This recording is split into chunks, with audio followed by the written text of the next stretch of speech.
There are concerns the face of the global order is changing as the war between Russia and Ukraine rages on. It's already cost more than $100 billion in damages, along with major disruptions to supply chains and the stock market.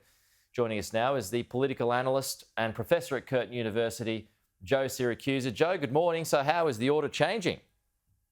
Good morning, Pete. Well, the order's changing because Europe's going to have to figure out where to get its gas and oil. It's 40% dependent on Russia. And Russia has changed. Russia reminds us now that you don't measure a nation by its gross domestic product. You measure them by their hard power. So Russia's gone sort of the top of the leaderboard in terms of doing damage.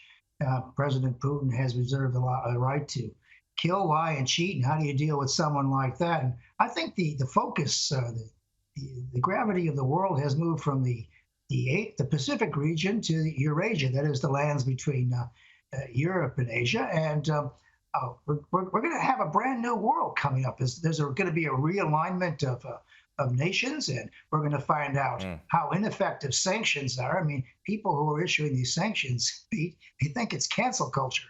Because you get rid of 850 McDonald's, something's going to happen in Russia. Nothing could be further from the truth. But how is it the power that you're suggesting? How is Russia a power that you're suggesting if its influence on the world stage is only going to get smaller and smaller? Because moving forward, no one's going to want to do business with Putin. Well, you see, I'm not measuring their power in terms of their reach. I'm measuring power in terms of their hard security. In the West, particularly in Washington and places like that, we always judge nations by how much activity they had, economic activity. For example, Russia's about the same as Italy or Canada or something like this. And I don't think this contraction of Russian influence is going to disappear. I mean, Russia has gone into Ukraine and damaged the place. It's going to leave it. I think we're very close to some kind of negotiations, and it's forcing China to have a rethink about where it fits in the world. China doesn't want to roll this way. But in terms of food's going to cost more, energy is going to cost more.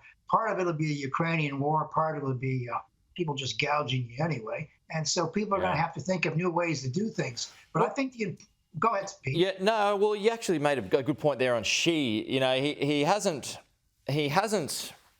particularly condemned Putin's war, but he hasn't really supported it either.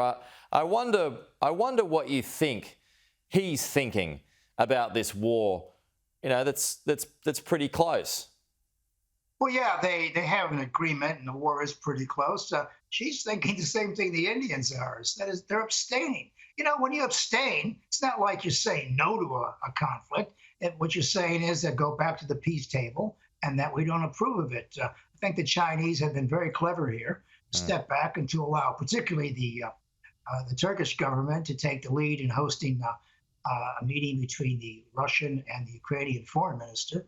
And, Xi and China, they want to compete with the United States. You know, they're looking for the Super Bowl of economics. It's quite clear that Putin wants to but being too close to Putin's bad for him, right? Long term, do you think?